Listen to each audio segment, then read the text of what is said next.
জসিম ভাই কেমন আছেন? আলহামদুলিল্লাহ ভাই ভালো। এই আপনার হালিম চলতেছে কেমন ভাই? আল্লাহর রহমতে খুবই ভালো চলতেছে ভাই। হালিমের ভিতরে কি কি আইটেম আছে একটু বলতেন যদি। হালিমের ভিতরে ধরো তিনটা আইটেম আছে। হাঁসির মাথা দিয়া, দিলু দিয়া, পায়া দিয়া, মাংস দিয়ে খায়, তার জন্য মাংস দিয়ে আছে, যে যে রকমের খায় সব খালি দেওয়া হয়।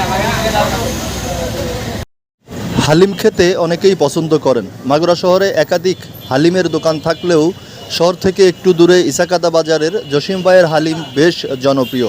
শুধু মাগুরার মানুষ নয়, মাগুরা জেলার বাইরে থেকেও যারা এই মাগুরাতে ঘুরতে আসেন তারাও কিন্তু এই জসিম ভাইয়ের হালিম খেতে যান। তো আপনারাও একদিন ঘুরে আসতে পারেন, অন্তত যারা হালিম খেতে পছন্দ করেন তারা ইসাকাদা বাজারের জসিম ভাইয়ের হালিমের দোকান থেকে চাইলে ঘুরে আসতে পারেন।